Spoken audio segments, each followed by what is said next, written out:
दिन की आखिरी सनसेट भी जब होराइजन के उस पार गुम हो गई और अंधेरी रात में लंबा इंतजार खत्म हुआ, तो आखिरकार उसके स्टेज पर आने का वक्त आ ही गया। लिनफे अभी तक बाहर क्यों नहीं आया? जोयो ने दूर खड़े एंशिएंट बैंयन ट्री की तरफ देखते हुए वांग शाओरू से कहा। अभी अंदर गए ज्यादा टाइम नहीं हुआ है, थोड़ी देर में बाहर आ जाना चाहिए। वांग शाओरू ने फोन पर दिख रहे टाइम को चेक करके जवाब दिया। इसी बीच एंशिएंट बैंयन ट्री के अंदर से ऑरेंज रेड फ्लेम्स का एक छोंका बाहर लीक हो गया। बाहर रिजल्ट का इंतजार कर रहे सारे टूरिस्ट्स की नजरें उसी आग पर टिक गईं। कुछ सिचुएशन है, सब ठीक ही होगा। एंशिएंट बैंयन ट्री अब शांत हो चुका है, अंदर कोई नॉइज नहीं है। लगता है मामला रिजॉल्व हो गया है। टूरिस्ट्स की इन चर्चाओं के बीच जंगल से एक फायरबॉल उड़ता हुआ बाहर आया।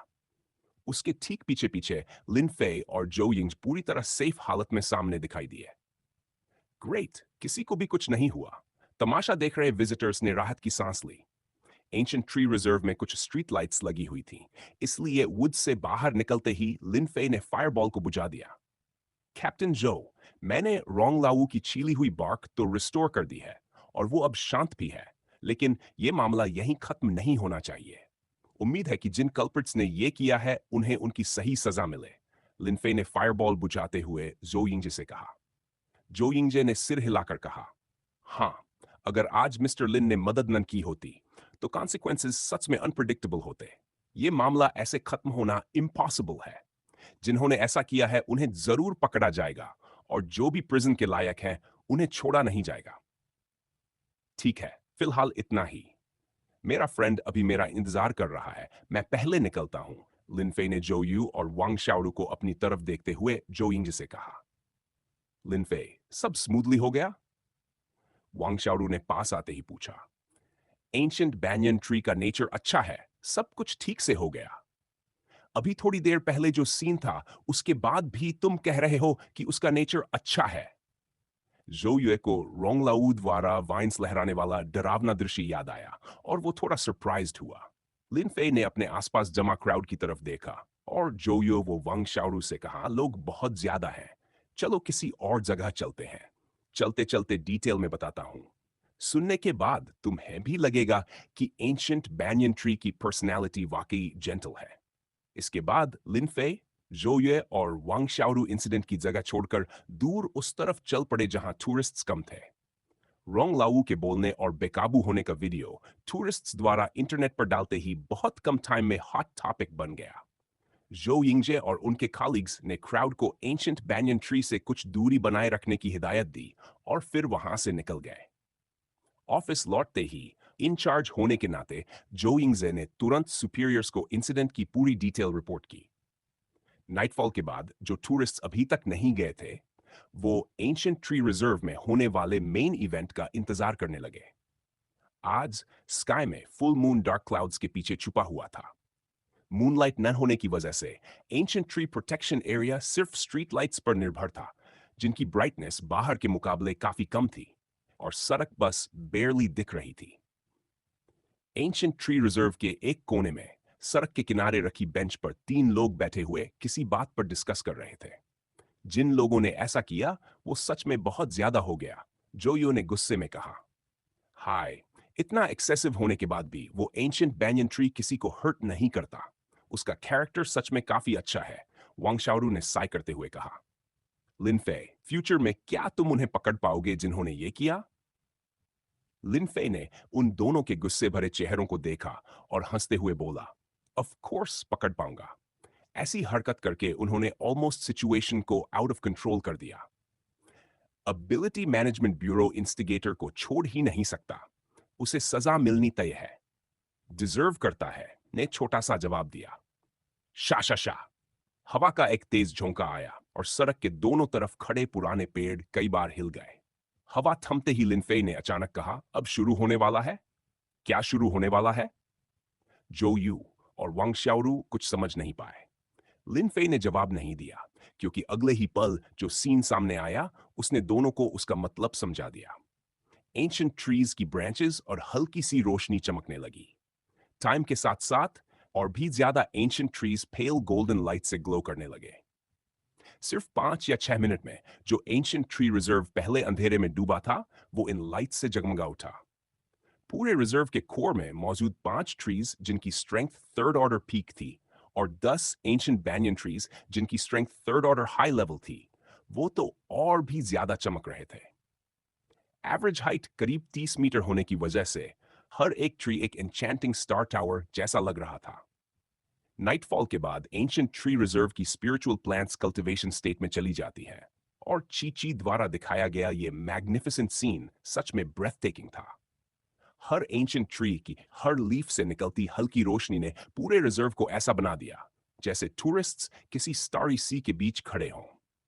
ऑर्डिनरी लोगों के लिए यह नजारा बस स्टनिंग था, लेकिन जो कल्टिवेटर्स खास प्रैक्टिस के लिए यहां आए थे उन्होंने महसूस किया कि एंशियंट ट्री प्रोटेक्शन एरिया की हवा में फ्री स्पिरिट एनर्जी बहुत तेजी से बढ़ रही थी और उसकी कंसंट्रेशन डे टाइम के मुकाबले ऑलमोस्ट 2 गुनी हो चुकी थी।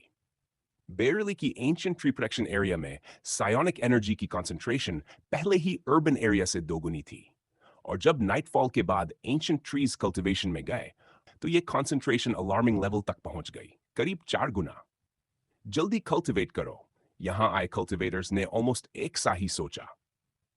उन्होंने वहीं क्रॉस लेगेड बैठकर तुरंत कल्टीवेशन स्टेट में खुद को डाल लिया। थोड़ी देर पहले जोयो और वांगशारू से बात करने वाला नेटवर्क एंकर अपने लाइव ब्रॉडकास्ट इक्विपमेंट से सामने के ब्यूटीफुल सीनरी को कैप्चर कर रहा था। लाइव ब्रॉडकास्ट रूम के व्यूअर्स इस सीन को देखकर बस क्रेव कर रहे थे। ब्यूटीफुल, मुझे भी कभी टाइम निकालकर रोंगचेंग ट्रैवल करना होगा। हाय, मैं भी रोंगचेंग जाकर एंशियंट ट्री प्रोटेक्शन एरिया खुद एक्सपीरियंस करना चाहता हूं, लेकिन आज की घटना के बाद जो टिकट्स पहले ही मुश्किल से मिलती थी अब और भी हार्ड हो जाएंगी। हाँ, लेकिन पर्सनली एक्सपीरियंस तो करना ही पड़ेगा। टिकट न मिली तो एक्स्ट्रा पैसे देकर भी लेंगे। एंशियंट ट्रीज की कल्टीवेशन से बने इस नज़ारे से होश में आते ही शॉक्ड टूरिस्ट्स ने तुरंत अपने फोन्स निकाले और इस सीन की फोटोज लेकर अपने सर्कल में शेयर कर दी। एंशियंट ट्री रिजर्व, जो पहले ही इंटरनेट पर हॉट टॉपिक बना हुआ था, अब जैसे आग में घी डाल दिया गया हो। नेटिजन्स के बीच डिस्कशन और भी ज्यादा हीटेड हो गई। ऑल्टरनेटिव फ्रेजिंग, स्टारी सी की जगह चाहें तो सितारों का समुंदर लिखा जा सकता है। अगर आप हिंदी टच थोड़ा और बढ़ाना चाहें, अलार्मिंग लेवल को चौंकाने वाले स्तर से रिप्लेस किया जा सकता है, ज्यादा डेजी फील के लिए। शाम के 8:45 हो चुके थे। कल मंडे था, इसलिए जोये और वांगशाओरू को सुबह जल्दी उठकर काम पर जाना था। इसी वजह से तीनों का एंशियंट ट्री रिजर्व में देर तक रुकने का इरादा नहीं था। उधर शेयर्ड बाइसिकल्स हैं, चलो साइकिल से बाहर चलते हैं, लिन फेई ने थोड़ी दूरी पर बने बाइसिकल शेड की ओर इशारा करते हुए कहा। ओके, जोये और वांगशाओरू ने सिर हिलाया और तीनों साइकिल स्टैंड की तरफ बढ़ गए। फोन निकालकर बाइसिकल पर लगे क्यूआर कोड को स्कैन किया। क्लिक की आवाज के साथ साइकिल अनलॉक हो गई। तीनों एंशियंट ट्री रिजर्व के गेट की ओर साइकिल चलाने लगे। टिंगलिंग टिंगलिंग, शांत जंगल के बीच बाइसिकल बेल्स की आवाज गूंज रही थी और साथ में हल्की हंसी मजाक भी। एंशियंट ट्री रिजर्व के अंदर लगभग 20 फुटबॉल फील्ड जितने बड़े प्रोटेक्शन एरियाज थे। अंदर की सड़कें लंबी, घुमावदार और एक के बाद एक मुड़ती चली जाती थी। लगातार साइकिल चलाते हुए आगे बढ़ते रहना अपने आप में एक एक्सरसाइज था। आमतौर पर जिनकी फिजिकल स्ट्रेंथ थोड़ी कम होती, वे आधा रास्ता भी तय नहीं कर पाते और थक कर रुक जाते। जोयो और वांग शाओरू को रोज थोड़ा बहुत एक्सरसाइज करने की आदत थी। ऊपर से अब वे सेकंड स्टेज के अर्ली फेज प्रैक्टिशनर्स भी बन चुके थे। भले ही उनकी स्ट्रेंथ अभी पूरी तरह सॉलिड न हो, लेकिन स्टैमिना वाकई पहले से काफी बढ़ चुकी थी। तीनों स्टेडी स्पीड से साइकिल चलाते हुए गेट की ओर बढ़ते रहे। करीब 20 मिनट तक राइड करने के बाद भी लिन फेई के लिए तो ये बिल्कुल एफर्टलेस था और हैरानी की बात यह थी कि जोयुए और वांग शाओरू भी बस थोड़ा सा पसीना बहा रहे थे। तुम दोनों तो कमाल हो, लिन फेई ने पीछे मुड़कर मुस्कुराते हुए कहा। इतनी देर साइकिल चलाने के बाद भी थके नहीं। हमें अंडर एस्टिमेट मत करो, जोयू ने हल्की सी हांफती सांसों के साथ गर्व से कहा। सिर्फ 20 मिनट की साइकिलिंग है, हमारे लिए तो ये बस ट्राइफल है। उसकी सांसें साफ तौर पर अनइवन हो रही थीं। ये बेवकूफ किस बात पर इतना प्राउड हो रहा है? लिनफे ने मन ही मन मुस्कुराते हुए उसके माथे पर पसीना चमकता देखा। तभी वांग जाओरू ने अचानक कहा, लिनफे, मुझे ये रास्ता कुछ फेमिलियर लग रहा है। ऐसा लग रहा है जैसे हम यहां से पहले भी गुजर चुके हैं। रियली?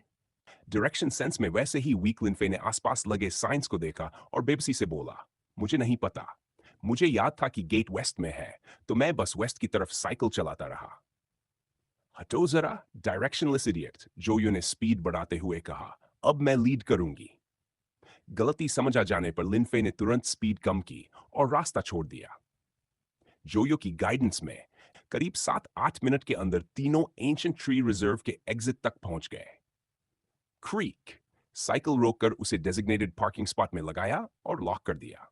लिन फे ने पसीने से भीगे जोयो और वांग शाओरू की तरफ देखा और मुस्कुराया। इतना बड़ा डिविएशन हो जाएगा, ये सोचा नहीं था। जोयो ने उसे घूरते हुए टीज किया। नॉर्मली 10-20 मिनट में बाहर आ जाते, लेकिन तुम्हारी वजह से एक्स्ट्रा करीब 10 मिनट घूमना पड़ा। अमेजिंग सेंस ऑफ डायरेक्शन है तुम्हारी। ये सब एंशिएंट ट्री रिजर्व की गलती है, लिनफे ने ब्लेम शिफ्ट करते हुए कहा। इतनी सारी रोड्स बना दी हैं, वो भी इतनी ट्विस्ट्स के साथ। कट इट, जोयो हंसते हुए बोली। सीधा सीधा मान लो, डायरेक्शन सेंस खराब है। तुम दोनों बस करो, वांग शाओरू ने हाथ से खुद को हवा करते हुए कहा। मुझे पसीने से डिस्कम्फर्ट हो रहा है। चलो घर चलकर नहा लेते हैं। हाँ, जोयो और लिनफे ने साथ में जवाब दिया। इसके बाद तीनों एंशिएंट ट्री रिजर्व से बाहर निकले और पार्किंग लॉट की तरफ गए। इस बार उन्होंने वापस ड्राइव करने का प्लान नहीं बनाया। लिनफे ने कार को डायमेंशनल स्पेस में कलेक्ट किया और फिर स्पेस टेलीपोर्टेबिलिटी का इस्तेमाल करके सीधे शिंगान गार्डन कम्युनिटी स्थित घर लौट आए। रंबल, उसी रात जब लिनफे, जोयो और वांग शाओरू घर लौट चुके थे, रोंगचेंग एयरपोर्ट पर एक बड़ा पैसेंजर प्लेन उतर रहा था। प्लेन रुकते ही दरवाजे खुले और यात्री ऑर्डरली तरीके से बाहर आने लगे। इन यात्रियों का ड्रेस कोड काफी यूनिफॉर्म था। वे सभी एबिलिटी एडमिनिस्ट्रेशन ब्यूरो के इन्वेस्टिगेटर्स थे। हा, टैंड स्किन वाला, बैकपैक पीठ पर और हाथ में ट्रॉली केस लिए, लुओसोंग ने प्लेन से उतरते ही राहत की सांस ली। आखिरकार वापस आ गया, उसने मन ही मन सोचा। इस फ्लाइट में लुओसोंग के अलावा एसेटिक एकेडमी के सेकंड बैच के सभी ग्रेजुएट स्टूडेंट्स थे। स्पिरिट वर्ल्ड से लौटते ही वे ऑफिशियली एबिलिटी एडमिनिस्ट्रेशन ब्यूरो में इन्वेस्टिगेटर्स बन चुके थे। लुओसोंग, हम तीनों का रास्ता सेम है, पोनीटेल वाली एक लड़की और शॉर्ट हेयर कट वाला एक लड़का पास आकर बोले। साथ में टैक्सी ले लेते हैं। ओके, लुओसोंग ने सिर हिलाया और तीनों साथ निकल पड़े। क्लिक, बाथरूम का दरवाजा खुला और भाप से भरी गर्म हवा बाहर आ गई। नहाकर निकली वांग शाओरू लाइट ब्लू सस्पेंडर पजामा में लिविंग रूम में आई। वह सोफा पर बैठकर बाल पोंछते हुए टीवी पर चल रही न्यूज देखने लगी। टीवी पर एंशिएंट ट्री रिजर्व की फुटेज चल रही थी। रोंगलावू का गुस्से में वाइन्स लहराने वाला सीन। सोफा पर बैठे लिन फे और जोयू स्पिरिट वर्ल्ड से लाए गए कॉर्न खा रहे थे। जोयू ने प्लेट से एक कॉर्न उठाया, वांग शाओरू के पास बैठी और मुस्कुराकर बोली, शाओरू तुम भी खाओ। उसने वांग शाओरू के हाथ से टॉवल लिया और धीरे धीरे उसके गीले बाल सुखाने लगी। थैंक्स, शाओरू ने मुस्कुराकर कहा। वाओरू को हेयर ड्रायर इस्तेमाल करने की आदत नहीं थी। वह आमतौर पर सिर्फ टॉवल से बाल सुखाकर नेचुरल ड्राई होने देती थी। यही वजह थी कि उसके काले बाल इतने हेल्दी और शाइनी थे। जोयो इसके उलट थी। वह अक्सर हेयर ड्रायर इस्तेमाल करती थी। फिर भी हैरानी की बात यह थी कि उसके बालों की क्वालिटी पर कोई खास असर नहीं पड़ा था। काफी देर हो गई है, लिनफे ने आखिरी कॉर्न खत्म करते हुए कहा। मैं घर जा रहा हूं। किचन में मैंने लिटिल कॉर्न का एक बैग रख दिया है, सुबह ब्रेकफास्ट में पका लेना। ठीक है, वांग शाओरू ने कॉर्न निगलते हुए कहा। लिनफे, जोयू ने बाल पोंछते हुए कहा, आज एंशिएंट ट्री रिजर्व में जो फोटोज ली हैं उन्हें प्रिंट कराने में हमारी हेल्प कर देना। ओके, लिनफे ने सिर हिलाया। किसी दिन फोटो स्टूडियो जाकर निकलवा दूंगा। इतना कहकर उसने स्पेस टेलीपोर्टेबिलिटी एक्टिवेट की और पल भर में वहीं से गायब हो गया। सुबह सुबह खुले मैदान में फूलों और पेड़ों पर ओस की अनगिनत बूंदें टिकी हुई थी। आसमान में सूरज अभी अभी उगा ही था। उसकी पहली किरणें जब उन ओस की बूंदों पर पड़ी तो हर तरफ चमक बिखर गई। समय आ चुका था। खड़क, लिंशुई सिटी का विशाल गेट सिटी गार्ड्स ने खोल दिया। गेट खुलते ही पहले से इंतजार कर रहे लगभग 100 लिजर्डमैन वॉरियर्स की एक टुकड़ी कई बड़े ट्रक्स को एस्कॉर्ट करते हुए शहर से बाहर निकली। यह लिजर्डमैन दल ग्रीन बैम्बू ट्राइब का था, वही ट्राइब जिसने कुछ दिन पहले लिनफे से वेपन्स की एक बड़ी खेप खरीदी थी।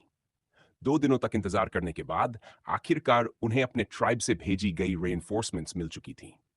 पूरी रात आराम और तैयारी करने के बाद वे लोग आज तड़के ही इनसे निकल आए थे और गेट के खुलने से पहले ही वेपन्स के साथ सिटी गेट पर पहुंच गए थे। गेट खुलते ही बिना देर किए वे बाहर निकल पड़े। दल के सबसे आगे चल रहा था एक लाइजर्डमैन, जिसकी स्ट्रेंथ थर्ड स्टेज के मिडिल फेस की थी। उसके दोनों ओर थर्ड स्टेज फर्स्ट फेस और सेकंड स्टेज पीक स्ट्रेंथ वाले रेप्टिलियंस चल रहे थे। Uncle Jard Kwan, Jard Xiang ने आगे चल रहे जार्ड क्वान से पूछा, हमारे पास इतने वॉरियर्स हैं और हम वेपन्स को एस्कॉर्ट कर रहे हैं। जियान ट्राइब के जार्ड खून को देखकर भी वे खुलकर हम पर हमला करने की हिम्मत नहीं करेंगे, है ना? जार्ड क्वान ने सवाल सुनकर उल्टा पूछा, क्या तुम्हें लगता है कि याजी ऐसा ही सोचेगा? जियान ट्राइब की हमारी ट्राइब को एनेक्स करने की वुल्फ एम्बिशन तो सबको पता है। मुझे नहीं लगता कि वे हमें ये वेपन सुरक्षित वापस ले जाने देंगे। तुम सही हो, जार्ड क्वान ने गंभीर आवाज में कहा। वापसी के रास्ते में जरूर एक फियर्स बैटल होगी। सब लोग सतर्क रहना। ग्रीन बैम्बू ट्राइब के लाइजर्डमैन वॉरियर्स वेपन्स के साथ तेजी से आगे बढ़ते रहे। लिंशु सिटी पीछे छूट चुका था। जब वे करीब 3-4 किलोमीटर आगे बढ़े तो अचानक पूरी टुकड़ी के लीडर ने गंभीर स्वर में कहा, आगे खून की गंध है, सब तैयार रहो। छिंग! एक साथ वेपन्स के शीथ से बाहर आने की आवाज गूंजी। सभी लाइजर्डमैन वॉरियर्स ने एक साथ अपनी नई तलवारें और चाकू निकाल लिए। ये सभी वेपन्स लिनफे से खरीदे गए थे। जार्ड शैंग, जार्ड क्वान ने आदेश दिया, तुम और तुम्हारे लोग यहीं रुककर वेपन्स की सुरक्षा करो, बाकी सब मेरे साथ आगे बढ़ो। आदेश देते ही वह अपने वॉरियर्स के साथ आगे बढ़ गया। घोड़े पर सवार लाइजर्डमैन वॉरियर्स तुरंत फुल स्पीड में आ गए, तेज, व्यवस्थित और घातक। करीब आधे मिनट की तेज एडवांस के बाद सामने एक घना जंगल दिखाई दिया। हवा में खून और सड़ी हुई गंध घुली हुई थी। जैसे ही वे जंगल में दाखिल हुए, दोनों तरफ से तीरों की बौछार हो गई। स्विश! तीर सीधे दौड़ती हुई स्क्वाड पर बरस पड़े। जार्ड क्वान ने तुरंत अपनी एबिलिटी एक्टिवेट की। उसने बाएं हाथ को उठाया जहां ओरा चमक रही थी और जमीन की ओर दबाया। एक इनविजिबल एयर वॉल बन गई। तीरों की बारिश उस दीवार से टकराकर बेअसर होकर नीचे गिर गई। ग्रीन बैम्बू ट्राइब, तुम लोग काफी लकी हो। एरो रेन के नाकाम होते ही जंगल के भीतर से एक बेहद जाना पहचाना और नफरत से भरा स्वर गूंजा। जार्ड क्वान ने हाथ हिलाते हुए आदेश दिया, ट्राइब के लिए जंगल में घुसो, दुश्मन को मारो। आगे बढ़ते ही उसकी नजर जमीन पर पड़ी। सड़क पर 20 से ज्यादा लाशें पड़ी थी। खून जमीन पर फैल चुका था। यहां तक कि घोड़े भी नहीं बचे थे। लिंशुसी सिटी की ओर जा रहा एक कैरावान पूरी तरह लूट चुका था और सामान इधर उधर बिखरा पड़ा था। ये देखते ही जार्ड क्वान ने पूरी स्थिति समझ ली। जियान ट्राइब ने यहां एम्बुश लगाया था, लेकिन एक कैरावान गलती से उनके एम्बुश में फंस गया था और उन्हें देख लिया। एक्सपोज होने से बचने के लिए जियान ट्राइब ने उस कैरावान को मार डाला। दुर्भाग्य से उनके लिए ग्रीन बैम्बू ट्राइब ने पहले ही खून की गंध सूंघ ली थी और हमला शुरू कर दिया था, जिससे जियान ट्राइब का एम्बुश बेकार हो गया। घोड़ों की टापों की आवाज सुनते ही जियान ट्राइब के लोगों को ठीक से डिप्लॉय होने का समय तक नहीं मिला। वे बस जंगल में छिप सकते थे। जब स्नीक अटैक संभव नहीं रहा तो फ्रंट बैटल के अलावा कोई रास्ता नहीं था। जायन ट्राइब के लीडर ने दहाड़ते हुए कहा, किल! ग्रीन बैम्बू ट्राइब के सारे कचरे को मार डालो। ट्राइब के लिए जार्ड क्वान ने घोड़े से एक दुश्मन को टक्कर मारते हुए गर्ज कर कहा, जियान ट्राइब के हाथ को मार डालो। घने जंगल में भयानक युद्ध छिड़ गया। हालांकि जायन ट्राइब जल्द ही लार्ज ट्राइब बनने वाली थी, लेकिन medium sized green bamboo tribe भी बिल्कुल पीछे नहीं हटी। उनकी फेरोसिटी इतनी जबरदस्त थी कि वे दुश्मन पर भारी पड़ते दिख रहे थे। दोनों पक्षों की संख्या लगभग बराबर थी। दूर से एक दूसरे को देखते ही पुराने दुश्मन यजी और याकुन की आंखें पहले से भी ज्यादा लाल हो गईं। उन्होंने सामने आए दुश्मनों को पंचेस और किक से गिराया, फिर सीधे एक दूसरे की ओर चपटे। छिंग! सियोनिक वेपन्स की ओरा टकराई। विस्फोट जैसी आवाज से कान बज उठे। छिंग ब्लेड फ्लैशेस, सोर्ड शैडोज, तेज और घातक वारों से चिंगारियां उड़ने लगीं। याजी, यकुन ने वार करते हुए हंसकर कहा, क्या तुम्हें लगता है हमने सिर्फ इतने लोगों को ही यहां एम्बुश के लिए रखा है? हाहा, आज तुम यहीं दफन हो जाओगे। यकुन, यजी ने ठंडी आवाज में कहा, आज चाहे कुछ भी हो जाए, तुम मरोगे। ये कहते ही याजी ने डिफेंस की परवाह किए बिना हमला किया। उसके मुंह के दांत चमके और अचानक लंबे हो गए। हिस। उसने साफ पानी जैसी दिखने वाली वेनम की धार उगली। वह वेनम हवा में फैलते ही वोलेटिलाइज हो गई और सफेद दूध में बदल गई। जहां जहां वह दूध पहुंची, वहां पत्थरों तक में गड्ढे पड़ गए। याकुन वेनम की ताकत देखकर चौंक गया और तुरंत पीछे हटा। जैसे ही वह वेनम से बचा, उसने मौका पकड़ लिया। खतरे की परवाह किए बिना उसने एक हाथ से यजी की ब्लेड पकड़ ली और दूसरे हाथ से तलवार सीधे उसकी गर्दन की ओर झटका। उसी पल यकुन की आंखों के आगे अंधेरा छा गया। उसका शरीर अचानक जड़ हो गया। मेरी वेनम हवा में फैलने के बाद भी तुम्हारे शरीर को नम और स्टिफ कर देती है, यजी ने ठंडे स्वर में कहा। यह तुम्हें उम्मीद नहीं थी, है ना? उसने अपनी लॉन्ग ब्लेड उठाई और यकून के सीने पर जोरदार वार किया। आह! मौत के सामने याकुन ने जोरदार दहाड़ लगाई। उसने अपने ही दांतों से जीभ की नोक काटी और खून की बौछार उगल दी। वह स्कारलेट मिस्ट पल भर में लौटकर उसके शरीर पर जम गई और एक लाल क्रिस्टल आर्मर में बदल गई। बूम! याजी की ब्लेड उस रेड क्रिस्टल आर्मर से टकराई। हालांकि वह याकुन को दो टुकड़ों में नहीं काट सकी, लेकिन वार की जबरदस्त ताकत ने उसे उछालकर जमीन पर फेंक दिया, जिससे उसे गंभीर इंटरनल इंजरीज आईं। वेनम का नम्ब और स्टिफ इफेक्ट स्थायी नहीं था। जमीन पर गिरने के बाद जैसे ही वेनम का असर खत्म हुआ, याकुन ने मुंह के कोने से बहते खून को पोंछा और धीरे धीरे जमीन से उठ खड़ा हुआ। जाकुन ने जमीन पर थूक दिया, फिर पास पड़ी लंबी तलवार की तरफ देखा और यजी को घूरते हुए तिरस्कार से बोला। वह गरजते हुए चिल्लाया, यजी, आज मैं तुम्हें जरूर मार डालूंगा। ओह! जियान ट्राइब में तो कितने ही लोग हैं जो मुझे मरते देखना चाहते हैं। तुम कौन से बड़े तीर मार लोगे? यजी ने बेहद गंभीर चेहरा बनाए रखा, लेकिन शब्दों में खुला तंज था। कड़क। गुस्से में जाकुन की साइकिक पावर फट पड़ी। जो पहले सिर्फ उसके सीने पर जमी खून रंगी क्रिस्टल आर्मर का एक हिस्सा थी, वह कुछ ही सेकंड में तेजी से फैलने लगी और पल भर में उसके पूरे शरीर को ढक लिया। मर जाओ।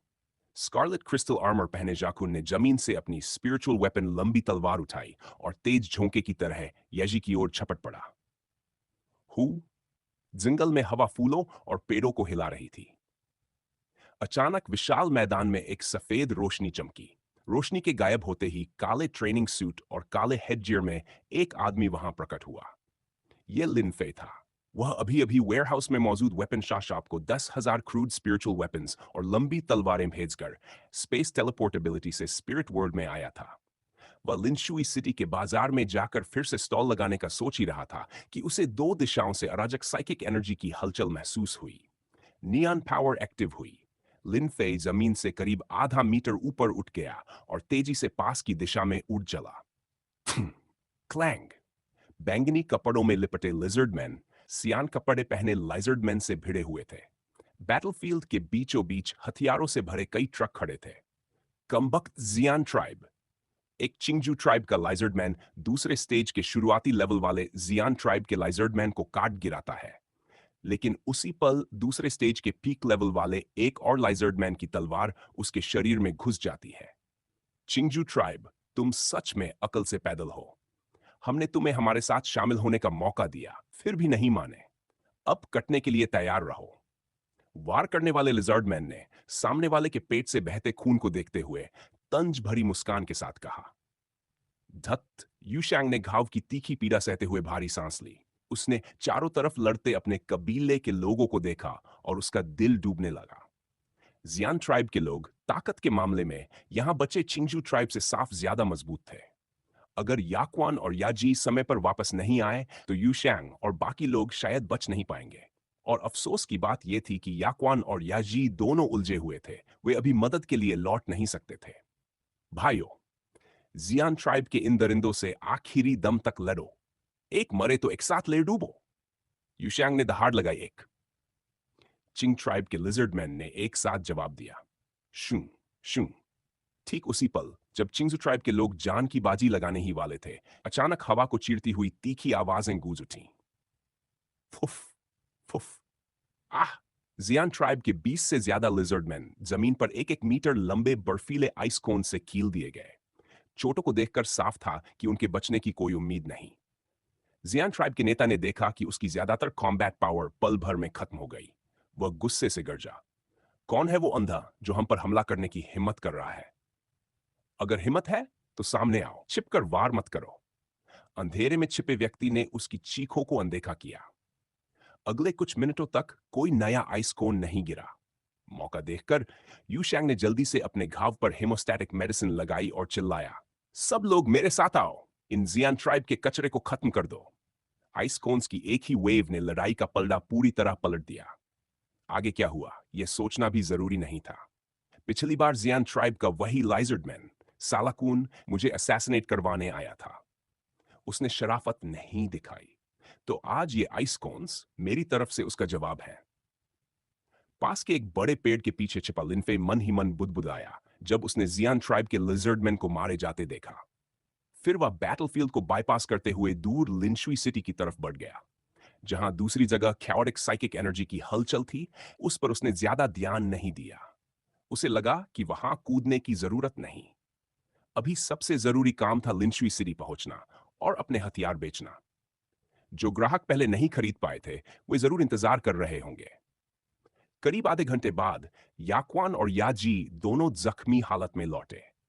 जब उन्होंने देखा कि यहां बचे चिंगजू ट्राइब के लोग भी घायल हैं और जमीन पर जियान ट्राइब के दर्जनों लिजर्डमैन पड़े हैं, तो दोनों के मन में तुरंत अंदाजा लग गया।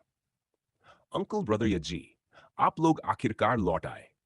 आपके जाते ही थोड़ी देर बाद जियान ट्राइब के ये कम्मबख्त पश्चिमी पहाड़ से उतर आए और हम पर हमला कर दिया।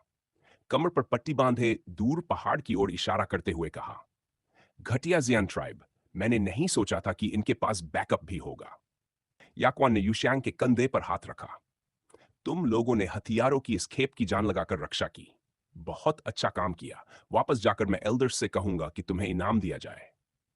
अंकल याक्वान, जैन ट्राइब के लोग हमला करने आए थे, वे हमसे कहीं ज्यादा ताकतवर थे। हम तो लगभग टूट ही गए थे, लेकिन फिर अचानक यूशैंग ने थोड़ी देर पहले हुई उस अजीब घटना को विस्तार से बताया। दूसरी तरफ हारकर भागे जियान ट्राइब के लोग एक तालाब के पास जमा हुए। शकुन, जिसकी एक आंख याजी ने फोड़ दी थी, गुस्से में अपने आदमियों पर चीख रहा था, कचरा, तुम सब कचरा हो। चिंगजू ट्राइब ने बस कुछ लोगों को हथियारों की रखवाली के लिए छोड़ा था, फिर भी तुम हार गए और जान बचाकर भागे। मास्टर शकुन, हम तो जीत ही रहे थे, लेकिन पता नहीं किसने अचानक हमला कर दिया। एक ही पल में हमारे 20 से ज्यादा लोग मारे गए। फिर चिंगजू ट्राइब ने पलटकर वार किया। एक अधीनस्थ ने बेबसी से कहा, कचरा, कचरा। शकुन फिर से दहाड़ा, लेकिन जरा सी हरकत से उसकी बाईं आंख के जख्म में खिंचाव पड़ गया। दर्द इतना तेज था कि वह सिसक उठा। कुछ देर बाद जख्म पर पेन किलर छिड़कने के बाद वह थोड़ा शांत हुआ। एक आंख से चारों ओर देखते हुए उसके दिल में भारीपन उतर आया। इस बार उसके बुलावे पर आए कबीले के योद्धाओं में से लगभग 7 या 8 हिस्से मारे जा चुके थे।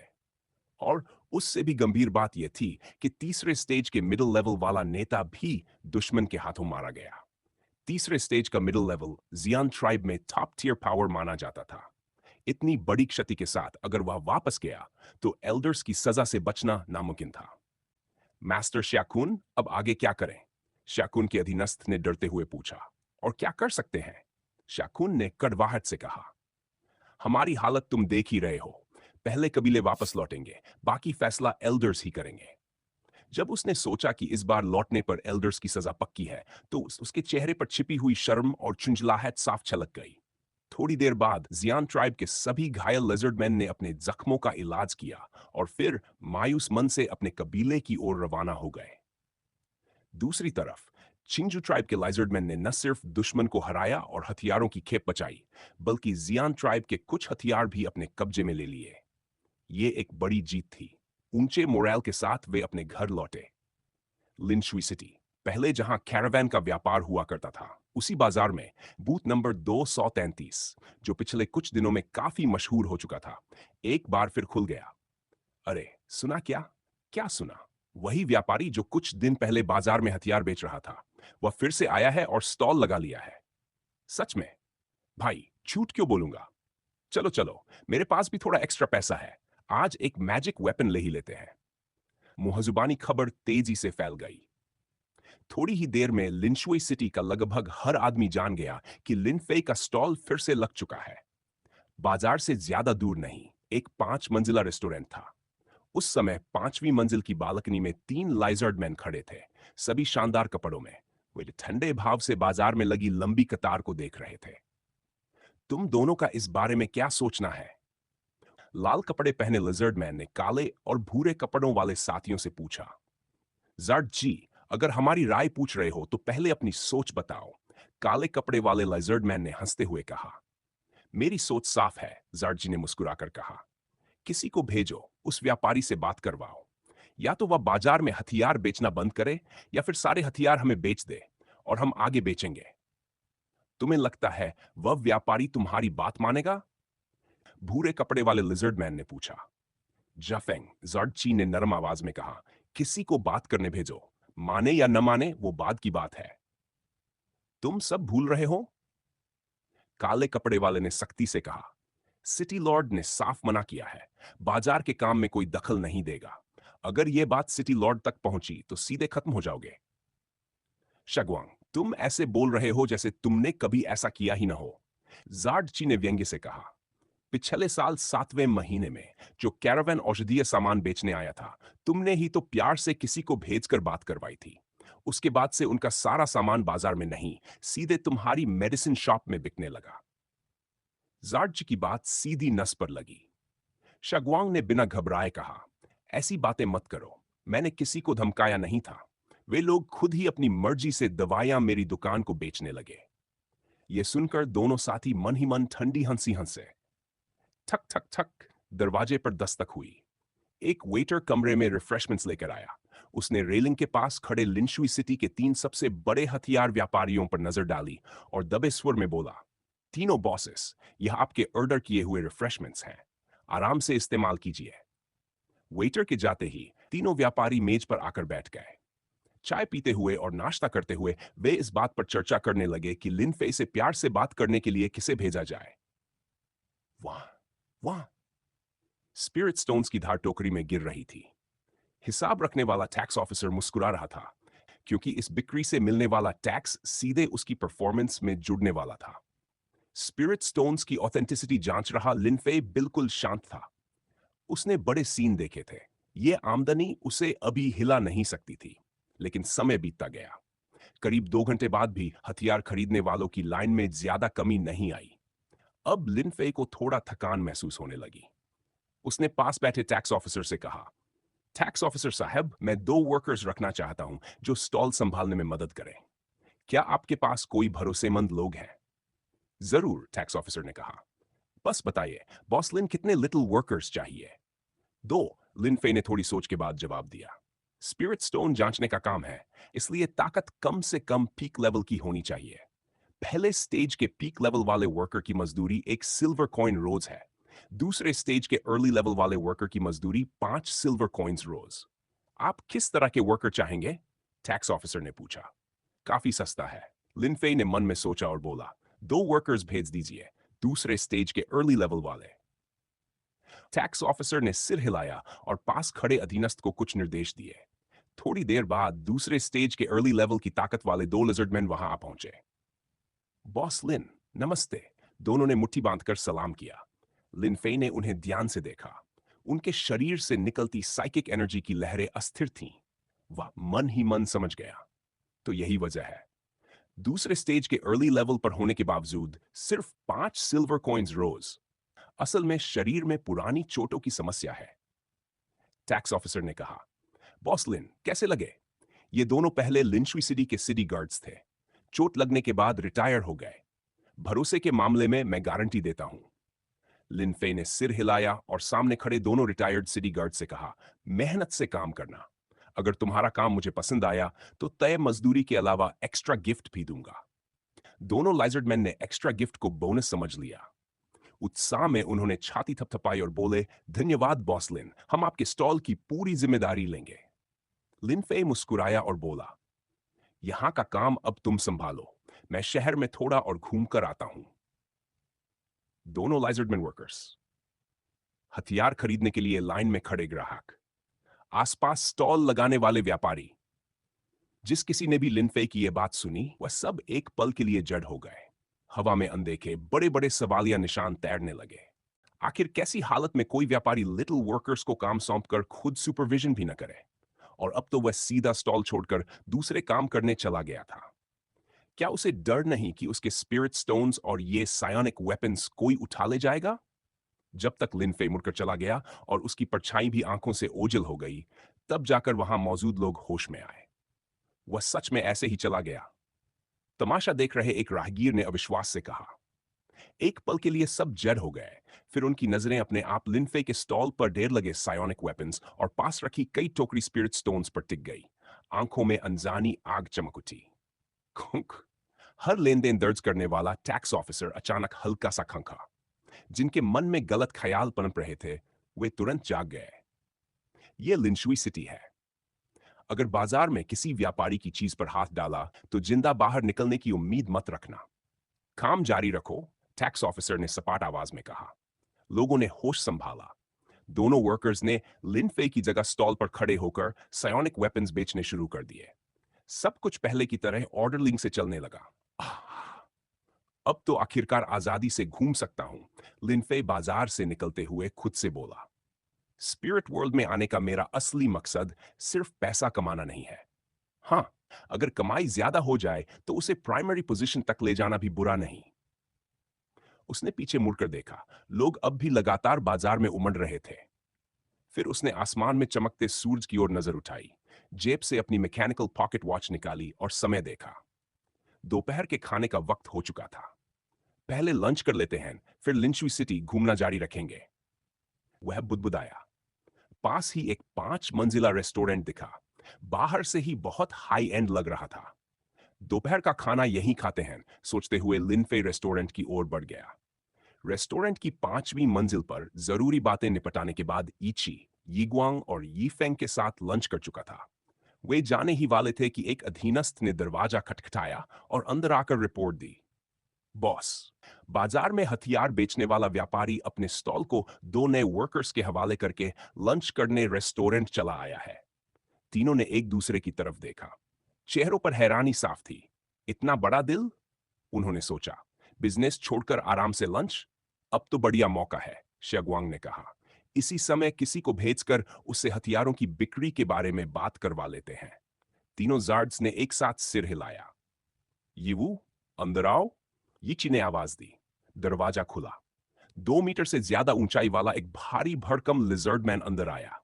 तीसरे स्टेज के मिडिल स्टेज की ताकत शरीर से निकलती फियर्स ऑरा देखते ही दबदबा महसूस होता था। बॉस, क्या काम है? यीवू ने पूछा। यीग्वांग और यीफेंग ने उसे देखा और दिल ही दिल में यीकी से जलन महसूस की। इतना ताकतवर अधीनस्थ? यीवू, यीची ने कहा, एक काम है। और फिर उसने लिनफे के बारे में सारी बात समझा दी। समझ गया। यीवू ने सिर हिलाया। ऐसा काम वह पहले भी कई बार कर चुका था। अब तुम यू वू को लेकर उसी रेस्टोरेंट जाओ जहां वह व्यापारी है, यीकी ने लिनफे पर नजर रखने वाले अधीनस्थ से कहा। बॉस, अधीनस्थ बोला, वह व्यापारी तो इसी रेस्टोरेंट में है, दूसरे फ्लोर के 201 प्राइवेट रूम में। ओह। तीनों कुछ पल के लिए चुप रह गए। इतना जबरदस्त कोइंसिडेंस। ठीक है, यीकी मुस्कुराया। इतना पास है, लगता है भगवान की मर्जी है। यीवू, सीधे उसी के पास जाओ। Yes boss. यीवू ने मुट्ठी बांधी, बाहर निकला और सीढ़ियों से नीचे 201 प्राइवेट रूम की ओर बढ़ गया। गेस्ट, आराम से खाइए। अगर कुछ और चाहिए हो तो बुला लीजिए, लाइजर्ड मैन वेटर ने मुस्कुराते हुए लिनफे से कहा। ठीक है, धन्यवाद, लिनफे ने खाने की तरफ देखते हुए कहा। फिर पूछा, लिंशुई सिटी में कोई मजेदार जगह? मजेदार जगह? वेटर ने गंभीरता से सोचा। जरूर है। वेस्ट सिटी डिस्ट्रिक्ट में वामन श्यांग होलन 100 मील के अंदर बहुत मशहूर एंटरटेनमेंट प्लेस है। Entertainment place? लिनफे समझ गया कि लाइजर्डमैन किस तरह की जगह की बात कर रहा है। उसके दिमाग में कुछ अजीब सी तस्वीरें उभर आई, फीमेल लाइजर्डमैन वाली। अचानक उसकी भूख थोड़ी कम हो गई। उसने हल्का सा सिर हिलाया। वेटर ने हंसते हुए कहा, अगर और कुछ चाहिए हो तो बुलाएगा, और बाहर चला गया। लिनफे ने मेज पर नजर डाली। ज्यादातर रोस्ट और स्ट्यू थे। कोई स्टर फ्राइड वेजिटेबल्स नहीं, बस कुछ फल। लाइजर्डमैन की खाने की आदतें यही हैं, उसने सोचा। पता नहीं पिग हेड और वेयरवुल्व्स क्या खाते होंगे। मौका मिला तो उनके शहर भी देखना पड़ेगा। उसने चॉपस्टिक्स उठाई और स्ट्यूड फिश का एक टुकड़ा चखा। ओह, उसकी आंखें चमक उठी। काफी टेस्टी है। उसे वेटर की बात याद आई। यह फिश रॉक फिश कहलाती है, एम्फिबियस स्पीशीज। दिन में नदी के पथरीले किनारों पर रहती है, सूरज डलते ही पानी में सोने चली जाती है। वाकई अमेजिंग। कुछ और कौर खाने के बाद उसने बैंगनी रंग की किबाब उठाई। वेटर ने बताया था, ये मीट किसी एनिमल से नहीं बल्कि एक प्लांट से आती है। प्लांट्स जो मीट पैदा करे। लिनफे के दिमाग में ख्याल कौन था? अगर ऐसी प्लांट ब्लू स्टार पर लाई जाए तो मीट की कीमतें गिर जाएंगी, खासकर पोर्क की, जो हाल ही में बहुत महंगा हो गया है। कड़क कड़क। उसने पर्पल किबाब का एक टुकड़ा खाया। टेस्ट ब्लू स्टार के पोर्क जैसा है, वह सोचने लगा। एनिमल मीट नहीं है, इसलिए कोई फिशी स्मेल नहीं। प्लांट बेस्ड होने की वजह से हल्की सी नेचुरल फ्रेग्रेंस है। अमेजिंग तो नहीं, लेकिन काफी ठीक है। जब लिनफे तीसरी अजीब सी दिखने वाली डिश चखने ही वाला था, तभी उसके प्राइवेट रूम का दरवाजा जोर से खुला। बाहर से एक शख्स अंदर घुस आया, आम लिजर्डमैन से काफी ज्यादा लंबा चौड़ा। लिनफे ने उस बिन बुलाए मेहमान को देखा जो उसकी शांति भंग कर रहा था। उसने भौं सिकोड़ते हुए कहा, फ्रेंड, क्या तुमने गलत रूम में आ गए हो? रूम गलत नहीं है, आने वाले ने ठंडी आवाज में कहा। मैं खास तौर पर तुम्ही से मिलने आया हूं। चाऊ ने दरवाजा बंद किया और सीधे लिनफे की मेज तक आ गया। उसने खुद ही एक कुर्सी खींची और बैठ गया, ऐसे जैसे वह लिनफे को बरसों से जानता हो। लिनफे ने हाथ में पकड़ी चॉपस्टिक्स रख दी और शांति से उसे देखने लगा। उसके सामने थर्ड स्टेज, मिडिल स्टेज की ताकत वाला लाइजर्ड मैन बैठा था। वह देखना चाहता था कि यह आदमी आखिर चाहता क्या है। चाओ वू ने जानबूझकर अपनी साइकिक एनर्जी का दबाव फैलाया। थर्ड स्टेज, मिडिल स्टेज की भारी लहरें। उसका मकसद साफ था, इस सेकंड स्टेज व्यापारी को दबाव में लाना। लेकिन लिनफे कुर्सी पर वैसे ही बैठा रहा, न कोई प्रतिक्रिया, न कोई बेचैनी। वह बिल्कुल एक साधारण बिना कल्टीवेशन वाले लाइजर्डमैन जैसा लग रहा था। अजीब है, युवू के मन में खटका हुआ। इतना दबाव डालने पर भी ये व्यापारी हिला तक नहीं। कोई काम है? लिनफे ने हल्की आवाज में कहा, अगर साइनिक वेपन्स खरीदने आए हो तो बाजार जाओ और लाइन में लगो। यू ने दबाव जारी रखते हुए कहा, तुम नए हो, लिनशाई सिटी के कुछ रूल्स नहीं जानते। यहां साइनिक वेपन्स की मिनिमम प्राइस 4 स्पिरिट स्टोन्स प्रति वेपन है, और तुम बाजार में उन्हें 3 स्पिरिट स्टोन्स में बेच रहे हो। इससे यहां के वेपन मर्चेंट्स का बिजनेस बुरी तरह अफेक्ट हो रहा है। तो बात यहां तक है। लिनफे मन ही मन मुस्कुराया, फिर बोला, तो वे वेपन मर्चेंट्स चाहते क्या है मुझसे? सीधी बात। यीवू ने कहा, तुम बाजार में सायोनिक वेपन्स बेचना बंद करो। जो भी स्टॉक तुम्हारे पास है वह सब हमें बेच दो, और आगे भी जो माल आए सबसे पहले हमें सप्लाई करो। मोनोपोली। लिनफे के चेहरे पर हल्की सी मुस्कान आई। मैं मान सकता हूं, उसने शांति से कहा, लेकिन मुझे डर है तुम मेरी पूरी सप्लाई खा नहीं पाओगे। इसकी चिंता मत करो, यीवू ने आत्मविश्वास से कहा। तुम्हारे पास जितना भी माल होगा हम सब ले लेंगे। लिनफे ने सामने बैठे उस आत्ममुग्ध चेहरे को देखा और कहा, इस वक्त मेरे पास करीब 10,000 सायोनिक वेपन्स हैं, और आगे चलकर 1 लाख और होंगे। क्या? ये वो चौंक गया। कितने कहे?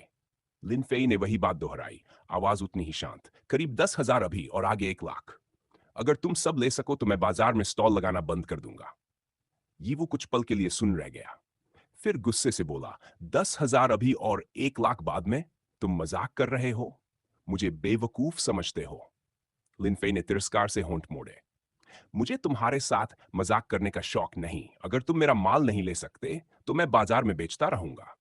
अगर तुम्हें लगता है कि मेरा प्राइस तुम्हारे बिजनेस को नुकसान पहुंचा रहा है तो तुम भी अपना प्राइस कम कर दो। और एक बात साफ कर दूं, मुझे इस बात से कोई फर्क नहीं पड़ता कि तुम्हारा बिजनेस अफेक्ट हो रहा है या नहीं। तुम। यीवू गुस्से से कांप उठा। उसे उम्मीद नहीं थी कि एक छोटा सा व्यापारी इतना हार्ड और बेहिचक होगा। अगर लिंशुई सिटी में लड़ाई पर सख्त पाबंदी न होती तो वह कब का एक घूंसा मार चुका होता। अगर और कोई बात नहीं, लिनफे ने कहा, तो बाहर जाइए। मेरा लंच डिस्टर्ब मत कीजिए। इतने बड़े मौके को ठुकराना, यू ने खड़े होते हुए कहा, तुम सच में गुड और बैड नहीं पहचानते। एक कहावत सुनी होगी, कमाने की जिंदगी हो, खर्च करने की नहीं। लिनफे ने कोई जवाब नहीं दिया। उसने फिर से चॉपस्टिक्स उठाई और खाना खाने लगा। हद दर्जे का घमंडी, यीवू ने आंखें सिकोड़ते हुए कहा। फिर बिना कुछ और बोले मुड़ा और रूम से बाहर निकल गया। कितना बदतमीज आदमी, लिनफे ने बुदबुदाया। उसने बायां हाथ उठाया। धड़ाम। दरवाजा अपने आप बंद हो गया। टक टक। बाहर तेज कदमों की आवाज आई। धम धम धम। दरवाजा खटका। यीवू अंदर आया। यीग्वांग और यीफेंग को सिर हिलाकर सैल्यूट किया। फिर यीकी से बोला, बॉस, वह व्यापारी गुड और बैड नहीं समझता। उसने प्रपोजल रिजेक्ट कर दिया। तीनों की भौहें सिकुड़ गई। डिटेल में बताओ, यीकी ने कहा। यीवू ने पूरी बातचीत शब्द ब शब्द सुना दी। हद हो गई, गुस्से से बोला। एक आउटसाइडर हमें हल्के में ले रहा है। क्या उसे लगता है हम उसे मार नहीं सकते? 10,000 अभी, 1 लाख बाद में। यीफेंग ने कड़वाहट से कहा। हमें बेवकूफ समझ रहा है। लेकिन इन दोनों के उल्ट यीकी असामान्य रूप से शांत था। उसकी आंखों में हल्की सी चमक थी, खुशी की। यीगुआंग और यीफेंग ने हैरानी से उसे देखा। खांस, यीची ने हल्का सा खंका चाय का एक घूंट लिया और बोला, अगर उस व्यापारी की बात सच निकली। हूं? दोनों चौंक गए। 10,000 स्टॉक अभी छोड़ भी दें। यीची की आवाज में एक्साइटमेंट था, लेकिन आगे 1 लाख वेपन्स। अगर ये सारा माल हमारे हाथ लग जाए तो सोचो कितनी भयानक दौलत होगी। 1 लाख सायोनिक वेपन्स? अगर शॉप की lowest unit price 4 spirit stones पर वेपन से हिसाब लगाया जाए और सब बिक जाए तो कुल 4 लाख स्पिरिट स्टोन्स बनते हैं। युगवांग खुद से बुदबुदाया। 4 लाख स्पिरिट स्टोन्स अगर हम तीनों में बराबर बांट ले तो हर एक को लाखों मिलेंगे। हमारा परिवार जनरेशन से बिजनेस में है, फिर भी कुल जमा करके भी बस कुछ 100 सालों की कमाई ही रही है। इमोशन में बहते हुए यूबोंग लगभग फट ही पड़ा। चाउची के दिमाग में बहुत तेजी से एक प्लान बन गया। उसने अपने भरोसेमंद सबॉर्डिनेट चाऊ से कहा, याऊ, तुम अभी उस मर्चेंट के पास जाओ और उसे बता दो कि हम उसकी शर्त मानने को तैयार हैं। उसके पास जो भी गुड्स हैं, हम सब ले लेंगे। जी बॉस। यू कई सालों से यीची के साथ था। बॉस का अगला स्टेप वह पहले ही समझ चुका था। बिना कुछ पूछे वह तुरंत लिन फेई के प्राइवेट रूम की तरफ निकल पड़ा। शची, तुम्हारा मतलब क्या है? अब भी बात न समझ पाने वाला चाओगुआंग बोला। 1 लाख सायोनिक वेपन्स लेने के लिए सैकड़ों हजार स्पिरिट स्टोन्स चाहिए। हम तीनों अपनी पूरी प्रॉपर्टी बेच दें, तब भी इतना अमाउंट इकट्ठा नहीं कर पाएंगे। चाओ फेंग ने अपने परिवार की फाइनेंशियल सिचुएशन हिसाब लगाकर कहा, सिर्फ हम ही नहीं, सिटी लॉर्ड भी इतनी स्पिरिट स्टोन्स एक साथ नहीं निकाल सकता। हंसते हुए बोला, तो तुम कहना चाहते हो कि? यानगुआंग ने बात अधूरी छोड़ दी। इसके बाद यीची और यीगुआंग ने एक दूसरे को देखकर मुस्कुरा दिया। तीनों लिजर्डमैन समझ चुके थे कि आगे क्या करना है। बूम बूम बूम, दरवाजे पर दस्तक हुई और फिर दूसरी मंजिल के प्राइवेट रूम नंबर 201 का दरवाजा फिर से खुल गया। लिन फे, जो ब्लू स्टार जैसी टर्टल सूप पी रहा था, ने सिर उठाकर देखा और सामने वाले को देखकर हल्का सा माथा सिकोड़ लिया। वह थोड़ा चिड़चिड़ा हो गया और बोला, तुम फिर से क्यों आ गए? दूसरे का एटीट्यूड देखकर यीवू को बहुत गुस्सा आया, लेकिन बिजनेस के लिए उसने दिल की जलन दबा ली। मेरे बॉस ने आपकी अभी वाली शर्त मान ली है, चाऊ ने सीरियस एक्सप्रेशन के साथ कहा। लिनफे यह सुनकर थोड़ा चौंका। उसे उम्मीद नहीं थी कि सामने वाला सच में मान जाएगा। उसने हल्की शंका के साथ कहा, आगे के 1 लाख साइनिक वेपन्स की बात छोड़ो।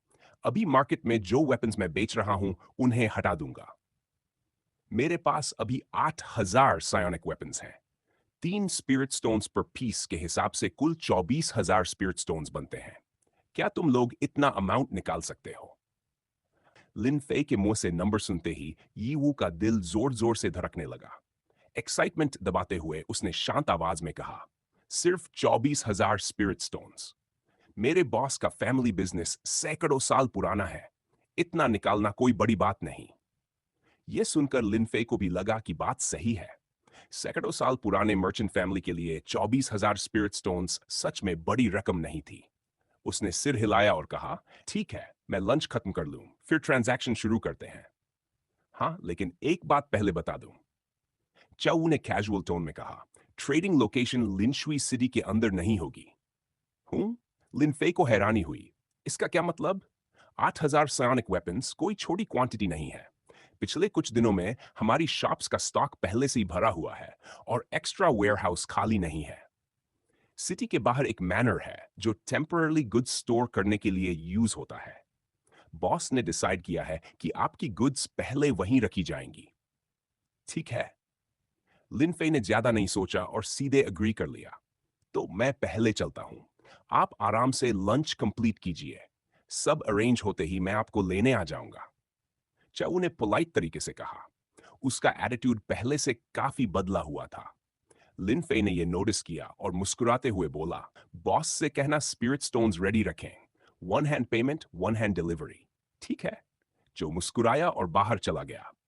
इस बार जाते समय उसने दरवाजा ठीक से बंद भी कर दिया। दरवाजा बंद होते ही चाऊ के चेहरे से स्माइल गायब हो गई। उसकी लाल आंखों में ठंडी चमक आ गई और होंठों के कोने में कंटेम्प्ट भरी मुस्कान आ गई। थट-थट। उसके कदमों की आवाज धीरे धीरे दूर होती चली गई। प्राइवेट रूम में लिनफे ने अपनी ठुड्डी को हल्के से छुआ और मन में सोचा, जब खुद चलकर मेरे पास आए हो तो मुझे ब्लेम मत करना। Blue star spirit energy weapon store की प्रोडक्शन कैपेसिटी के सामने सिर्फ मेरा स्टॉक खाकर तुम लिंशुई सिटी में वेपन्स की मोनोपोली बनाए नहीं रख पाओगे। दोपहर लगभग 1 बजे लिंशुई सिटी से निकली एक कैरेज सिटी से लगभग 3 किलोमीटर दूर बने एक मैनर में दाखिल हुई। मैनर काफी बड़ा था, लगभग 50 एकड़ में फैला हुआ। हाउसेस काफी थे, लेकिन रहने वाले लेजर्डमैन ज्यादा नहीं थे। स्क्वीक। कैरेज रुक गई। ड्राइवर ने पीछे मुड़कर पर्दा उठाया और पैसेंजर्स को उतरने का इशारा किया। कैरेज से उतरते हुए लिन फे ने पीछे देखा और मन ही मन बुदबुदाया, यह झटकों वाली राइड सच में अनकंफर्टेबल है। अब आगे से कैरेज में बैठने की गलती नहीं करूंगा। वॉरहॉर्स से उतरने के बाद यीवू ने सर्वेंट से कहा कि माउंट की देखभाल करें।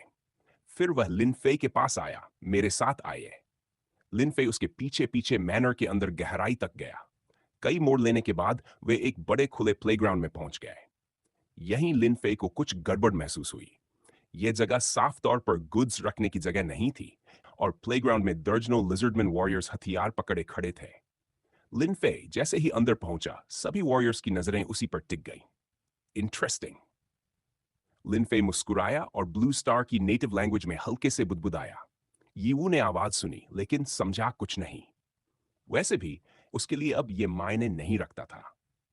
उसके हिसाब से मिड स्टेज साइकिक एनर्जी वाला लिनफे अब पूरी तरह ट्रैप में फंस चुका था। सोर्ड्स लिए लाइजर्डमैन जब उसे घेरने लगे, लिनफे ने जानबूझकर यीवू से पूछा, स्पिरिट स्टोन्स कहां हैं? ये सब किस लिए? स्नैप। चाओ वू ने अपनी कमर पर लटकी तलवार पर हाथ मारा और बिल्ली चूहे वाले भाव के साथ बोला, लड़के, अब भी नहीं समझे? अगर समझदारी दिखाओ तो जल्दी से अपनी स्टोरेज स्पेस एबिलिटी इस्तेमाल करके 8000 साउनिक वेपन सौंप दो। और हाँ, जो 1 लाख वेपन्स तुमने फ्यूचर की बात की थी, उनका लोकेशन भी बता देना। तुम्हारा बॉस भी आखिर एक बिजनेसमैन ही है। अब वह न सिर्फ भरोसे के लायक नहीं रहा, बल्कि मुझे जबरदस्ती हथियाना भी चाहता है। यह तो पूरी तरह लॉलेस है। जहां तक मुझे पता है, लिंशुई सिटी का लॉर्ड इन सब हरकतों पर सख्त पाबंदी लगाता है। क्या तुम्हें डर नहीं कि मैं ऑफिशियल्स को रिपोर्ट कर दूं? लिनफे ने बेहद शांत लहजे में कहा। हाँ। लिनफे को चारों तरफ से घेर कर खड़े लाइजर्डमैन जोर जोर से हंस पड़े और सामने खड़े उस मेमने को दया भरी नजर से देखने लगे, जो उनके हिसाब से अब बस कटने ही वाला था। बूम। एक फिगर उल्टा उड़ता हुआ जमीन पर गिरा, कई बार लुढ़का और फिर बिल्कुल शांत हो गया। हंसी अचानक रुक गई। सभी लाइजर्डमैन पहले अपने उस साथी को देखने लगे जिसकी सांसें थम चुकी थी, और फिर उनकी नजरें उस मर्चेंट पर टिक गई जो धीरे से अपनी मुट्ठी वापस खींच रहा था। सच में जिंदा रहना नहीं जानता। सब लोग जाओ, पहले इसकी टांगें तोड़ दो। टांगें तोड़ दो। आदेश मिलते ही लिजर्डमैन वॉरियर्स लिनफे पर टूट पड़े। बूम। दूसरे लेवल के मिड स्टेज वाला एक लिजर्डमैन अपनी उंगली काटता है और हथियार की ब्लेड पर अपना खून मल देता है। अगले ही पल उसकी ब्लेड चमकी और उस पर भड़कती हुई लपटें जल उठी। अपने ही खून को मीडियम बनाकर आग पैदा करना, हर बार उंगली काटते समय दर्द होता होगा या नहीं? लिनफे ने इस अनोखी एबिलिटी को देखकर मन ही मन ये सोचा। हाँ। फ्लेम ब्लेड वाला लाइजर्डमैन बाएं दाएं पागलों की तरह वार करने लगा। ब्लेड्स पर लगी आग हवा में सिसकारियां भर रही थी। उसका हमला इतना फियर्स था कि आसपास के साथी डर गए और प्रभावित होने से बचने के लिए पीछे हटकर दूरी बना ली। खमबख्त, कट क्यों नहीं रहा? दर्जन भर वार करने के बाद भी जब लिनफे के कपड़ों का एक कोना तक नहीं जला, तो वह लिजर्डमैन घबरा गया। आसपास खड़े लिजर्डमैन चिल्लाए, शाकिटी, क्या कर रहा है? जल्दी इसे काट डाल। लिनफे पीछे की ओर झुका। जलती हुई लंबी तलवार उसके सिर के ऊपर से निकल गई। हमला बचाते ही उसने कमर में जोर लगाया, सीधा हुआ और सामने से लात मार दी। बूम। लात लगते ही वह लिजर्डमैन हवा में उछल गया और जोर से पीछे खड़े एक और लिजर्डमैन पर जा गिरा। किल। साथी को गिरते देख बाकी लिजर्डमैन भी एक साथ झपट पड़े। लिनफे ने साइकिक एनर्जी अपनी मुट्ठी पर लपेटी और सामने से आती तलवार पर मुक्का मार दिया। बूम। घटिया क्वालिटी वाली स्पिरिट वेपन लॉन्ग सोर्ड उसके मुक्के से टकराते ही चकनाचूर हो गई। रुके बिना वही मुक्का आगे बढ़ा और सीधे ओपोनेंट के चेहरे पर लगा। उसका मुंह पूरी तरह टूट गया। घेरे में फंसा लिनफे बिल्कुल आराम से लिजर्डमैन वॉरियर से लड़ रहा था। समय के साथ एक एक करके और भी वॉरियर्स उसके हाथों गिरते चले गए। बूम! जमीन पर जोरदार दरार की आवाज आई। लिनफे ने पलटकर देखा। तीसरे स्टेज के अर्ली फेज वाला एक लाइजर्डमैन जमीन को जोर से थककर काले आफ्टर इमेज की तरह उछला और कई मीटर ऊपर पहुंच गया। उसके दोनों हाथ ओरा से चमक रहे थे। हथेलियां लिनफे की ओर थीं। ये देखते ही लिनफे को घेर रहे बाकी लाइजर्डमैन इधर-उधर भाग गए। लिनफे वहीं खड़ा रहा और दिलचस्पी से ऊपर देखने लगा। बाइंड! हवा में मौजूद लाइजर्डमैन के चिल्लाते ही एक सुनहरी किरण लिनफे की ओर दागी गई। किरण उस पर गिरते ही सॉलिड बन गई और सुनहरी रस्सी में बदलकर उसे कई चक्कर लगाते हुए कसकर बांध लिया। काफी स्ट्रांग है। लिनफे ने हल्का सा झटका दिया और बुदबुदाया। उसी पल दूसरी तरफ यूवू ने घुटना मोड़ा। लिनफे की टांगों को घूरते हुए धीमी आवाज में बोला, ड्रॉ द सोर्ड। उसने अंगूठा झटका। चांग!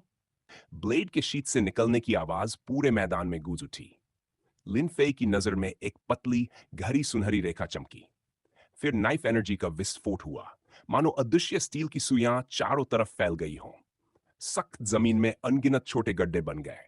अब समझ आया कि पहले लिजर्डमैन क्यों हट गए थे। अगर वे न हटते तो अब तक मारे जा चुके होते। उसे कुछ भी क्यों नहीं हुआ? एक वॉरियर चिल्लाया। क्या मैंने गलत काटा? लिनफे को सही सलामत देखकर युवू को पहली बार खुद पर शक हुआ। बूम! लिनफे ने जोर लगाया। उसके शरीर पर बंधी सुनहरी रस्सी चटक कर टूट गई। उसने दायां हाथ आसमान की ओर उठाया। जिसने उसे बांधा था वह लाइजर्डमैन हवा में मक्खी की तरह उछलकर दूर जा गिरा। तीसरे स्टेज के अर्ली फेज वाला साथी गिर चुका था और युवू का मिड स्टेज अटैक भी बेअसर रहा। सभी लिजर्डमैन अचानक शांत हो गए। एक ही सोच सबके दिमाग में उभरी। यह मर्चेंट सिर्फ दूसरे स्टेज के मिड स्टेज जितना मजबूत नहीं है। हमें धोखा दिया गया है। ब्लेड के शीत से निकलने की आवाज फिर गूंजी। इस बार 2 मीटर चौड़ी, पहले से कहीं ज्यादा ताकतवर हाफ आर्ची लिनफे की ओर कटती चली आई। तुम सच में बहुत अनोइंग हो। लिनफे ने भौहें चढ़ाई और दायां हाथ आगे बढ़ाया, हथेली बाहर की ओर। बूम! नाइफ एनर्जी सीधे लिनफे के साइकिक बैरियर से टकराई। जोरदार हवा की लहर उठी और उसके सामने जमीन में 1 मीटर चौड़ा गड्ढा बन गया। धूल छा गई। धुएं के उस पार खड़ा तलवार थामे युवू खुद से बोला, अब तो जरूर घायल हुआ होगा। वुश! धुएं के बीच से एक फायरबॉल उड़ता हुआ निकला और सीधे युवू की ओर गया। फायरबॉल? मुझे नहीं लगा था कि इस मर्चेंट के पास ऐसा अटैक भी होगा। युवू ने मुट्ठी जितने फायरबॉल को आते देखा। वह जैसे ही उसे काटने के लिए तलवार घुमाने वाला था, उसका बेपरवाह चेहरा अचानक पैनिक में बदल गया। क्योंकि उड़ते उड़ते वह छोटा सा फायरबॉल तेजी से फैल गया और 2 मीटर डायमीटर का भयानक फायरबॉल बन गया। मुट्ठी भर फायरबॉल को तो एक वार में तोड़ा जा सकता था। लग भी जाता तो खास बात नहीं, लेकिन इतना बड़ा फायरबॉल अगर लगा तो गंभीर चोट तय थी। भागने के अलावा युवू के पास कोई रास्ता नहीं था। एस्केप! आधे सेकंड में फैसला लेकर उसने जमीन पर जोर लगाया और दाईं ओर छलांग लगा दी। बूम! फायरबॉल जमीन से टकराने से पहले ही फट गया। 2 मीटर डायमीटर वाले फायरबॉल की पावर बेहद डरावनी थी। युवू ने पहले ही साइकिक एनर्जी पूरे शरीर पर लपेट ली थी। फिर भी हीट वेव और शॉक वेव ने उसे बुरी तरह झटका दिया। पीठ पर जलन की तेज सेंसेशन ने कॉर्ड टंग का दिल दहला दिया। उसे लगा जैसे उसकी पीठ अब सुन्न हो चुकी हो। तबू धुएं और धूल के बीच से एक फिगर बाहर निकला। आसपास खड़े लाइजर्डमैन वॉरियर्स ने इंस्टिंक्टिवली अपने हथियार कसकर पकड़ लिए। उनकी हथेलियों से ठंडा पसीना बहने लगा। लिनफे ने जमीन पड़े लाइजर्डमैन पर एक नजर डाली, फिर चारों ओर खड़े वॉरियर्स को देखा। उसने दायां हाथ उठाया और उंगलियां चटकाई। Boom boom boom! दर्जनों छोटे फायरबॉल्स हवा में प्रकट हुए और धीरे धीरे लिनफे के चारों ओर घूमने लगे। विस्फोट को हुए बस कुछ ही सेकंड हुए थे, लेकिन यह नजारा देखते ही लिजर्डमैन वॉरियर्स अनजाने में पीछे हटने लगे। भागने की इजाजत नहीं है। अगर किसी ने भागने की कोशिश की तो मेरी बेरहमी के लिए मुझे दोष मत देना। लिन फेई ने ठंडे स्वर में कहा। गुडोंग! एक लिजर्डमैन वॉरियर ने फायरबॉल्स को देखते हुए निगल लिया और समझदारी से लिन फेई के आदेश मानने का फैसला किया। क्लैंग! लिन फेई के इशारे पर सभी लाइजर्डमैन वॉरियर्स ने अपने हथियार जमीन पर फेंक दिए, हाथ सिर पर रखे और कतार में बैठ गए। पीठ पर गंभीर जलन और फायरबॉल एक्सप्लोजन से आई शॉक वेव की इंटरनल इंजरीज के कारण टंगस्टन क्वार्टेट पूरी तरह से हिलने डुलने में असमर्थ हो चुका था। वह जमीन पर पड़ा दर्द से कराह रहा था। लिनफे उसके पास आया और उसे लात मार दी। आह! टंगस्टन दर्द से चीख पड़ा और दोनों हाथों से जमीन पकड़ ली। अभी तो बहुत घमंडी लग रहा था, है ना? लिनफे ने शांत रहते हुए उसे 3 लातें और मारी। हूं। इस बार यूटंग ने दांत भींच लिए और खुद को चिल्लाने से रोक लिया। टंगस्टन ने राहत की एक सांस ली और धीमी आवाज में बोला, इस बार मैं मानता हूं। अगर मारना है तो मार दो। ओह! मुझे नहीं लगा था कि तुम इतने हार्ड हार्टेड हो। लिनफे हंसा और फिर उसने अर्ली स्टेज 4th लेवल की साइकिक एनर्जी फ्लक्चुएशंस उजागर कर दी। टंगस्टन लाइजर्ड और बाकी लाइजर्ड मैन वॉरियर्स के लिए यह साइकिक प्रेशर भयावह था। इस लेवल की इंटेंसिटी उन्होंने पहले कभी महसूस नहीं की थी। कई साल पहले लिनशुई सिटी का लॉर्ड और दूसरे शहर का लॉर्ड शहर के बाहर भयंकर लड़ाई में भिड़े थे। उन दोनों की कंबाइंड साइकिक फ्लक्चुएशंस भी इस समय लिनफे से निकल रही पावर के सामने कमजोर लग रही थी। इतनी जबरदस्त साइकिक एनर्जी, क्या यह बिजनेसमैन 4th लेवल का है? मौजूद सभी लाइजर्ड मैन के दिल दहल गए। लिनफे ने कांपते हुए वॉरियर्स की ओर देखा और टेलीपैथिकली बोला, मैं तुम्हें जिंदा रहने का एक मौका देता हूं। अगर सच सच सब बता दो तो मैं तुम्हें छोड़ दूंगा। जो वॉरियर्स खुद को मरा हुआ मान चुके थे, उनके लिए यह बात अंधेरे में रोशनी की एक किरण जैसी थी। इस बार पर्दे के पीछे किसने तुम्हें भेजा? लिनफे ने पूछा। ची, यी ग्वांग और यी फेंग, ये तीनों लिंच सिटी में काफी समय से जमे हुए थे। लिजर्ड मैन वॉरियर्स थोड़ी देर हिचकिचाए। उन्हें डर था कि अगर उन्होंने सच बताया तो बाद में भयानक रिटेलिएशन झेलनी पड़ेगी। क्या बात है? जीना नहीं चाहते? ठीक है, फिर मैं तुम्हारी मर्जी पूरी कर देता हूं। लिनफे ने ठंडे भाव से कहा। उसने हाथ आगे बढ़ाया। उसके चारों ओर घूम रहे फायरबॉल्स में से एक तेजी से उड़ गया। वह ऊपर जाते जाते फैल गया और कुछ ही पलों में 10 मीटर्स डायमीटर का एक विशाल फायरबॉल बन गया। आकार के मामले में अभी अभी इस्तेमाल हुआ फायरबॉल इसके सामने बच्चों जैसा था। नहीं, मैं बोलूंगा, सब बता दूंगा, मुझे मत मारो। फ्लेम ब्लेड एबिलिटी वाला लिजर्डमैन डर के मारे चिल्ला उठा। यार डैनफेन, तुम बॉस से गद्दारी करने की हिम्मत करते हो। घुटनों पर बैठे एक लिजर्डमैन ने उस पर चिल्लाया। इस हालत तक पहुंचने के बाद भी कोई डाई हार्ड लॉयल निकलेगा, ये लिनफे ने नहीं सोचा था। उसके चेहरे पर भाव नहीं बदले। उसने दायां हाथ उठाया और उस बदजुबान लिजर्डमैन को हवा में पकड़ लिया। फिर एक झटके में उसे ऊपर की ओर फेंक दिया। आह! वह लिजर्डमैन चीखता हुआ 100 मीटर से भी ज्यादा ऊपर चला गया। वुश! लिनफे के कंट्रोल में वह 10 मीटर्स डायमीटर वाला फायरबॉल उसके पीछे पीछे गया। जैसे ही वह ऊपर रुक गया, फायरबॉल ने उसे निगल लिया। बूम! भयानक विस्फोट हुआ। तीव्र हीट वेव चारों तरफ फैल गई। आग का गोला फटकर फायर रेन में बदल गया। कुछ सेकंड बाद फायर रेन हवा में ही गायब हो गई। वह लिजर्डमैन पूरी तरह मिट चुका था। एक कण भी नहीं बचा। जो स्पिरिट वर्ल्ड के लाइजर्डमैन उसे मारने का इरादा रखते हों और मौका मिलने पर भी पछतावा न करें, ऐसे लोगों को मारने में लिनफे को कोई मानसिक बोझ नहीं था। ठीक है, रास्ते का कांटा हटा दिया गया है। अब तुम बोल सकते हो। लिनफे ने उसे लेने वाले लिजर्डमैन वॉरियर डैनफन से कहा। डैनफन ने उस जगह की ओर देखा जहां उसका साथी गायब हुआ था और निगल लिया। इस पल बॉस से गद्दारी करने का उसका फैसला और भी पक्का हो गया। लेकिन जैसे ही वह बोलने वाला था, दूसरे वॉरियर्स पहले ही बोल पड़े। सर, जिसने हमें यह सब करने का आदेश दिया था। माहौल अचानक बहुत एंथुजियास्टिक हो गया। डरे हुए लिजर्डमैन वॉरियर्स एक दूसरे से आगे बढ़कर लिनफे को सब कुछ बताने लगे। कैसे तीनों ने मिलकर लिनफे का माल लूटने की योजना बनाई थी और साथ ही उन्होंने उन तीनों द्वारा किए गए दूसरे गंदे काम भी एक एक करके उजागर कर दिए। हर वॉरियर के बोल लेने के बाद लिनफे ने संतोष से सिर हिलाया। फिर उसने उस इकलौते चुप लाइजर्डमैन वॉरियर जार्डन टंग की ओर देखा। तुम कुछ नहीं कहोगे। जवाब में सिर्फ खामोशी मिली। इस बार वू ने न माफी मांगी, न कुछ कहा, मानो उसने मरने का ही फैसला कर लिया हो। बहुत बढ़िया, तुम काफी जिद्दी हो। अगर ऐसा है तो मुझे ही कदम उठाना पड़ेगा। तुम जैसे लोगों के लिए मौत सबसे बड़ी सजा नहीं होती। कभी कभी जिंदा रहना मरने से ज्यादा दर्दनाक होता है। लिनफे ने बेरुखी से कहा। उसने बायां हाथ उठाया, इंडेक्स फिंगर और मिडिल फिंगर को साथ किया। उंगलियों पर ओरा चमकने लगी। सभी लाइजर्डमैन वॉरियर्स की निगाहों के सामने लिन फे झुका और अपनी चमकती उंगलियां टंगस्टन लाइजर्ड की गर्दन पर रख दी। आह! पहले टंगस्टन चीखा, फिर उसकी आंखें पलट गई और वह बेहोश हो गया। क्या टंगस्टन मर गया? कुछ वॉरियर्स के मन में यह ख्याल आया, लेकिन तुरंत ही उन्होंने उसे नकार दिया, क्योंकि उन्हें अभी भी उसकी लाइफ ऑरा महसूस हो रही थी। बस उसकी साइकिक एनर्जी फ्लक्चुएशंस बुरी तरह अव्यवस्थित हो चुकी थी।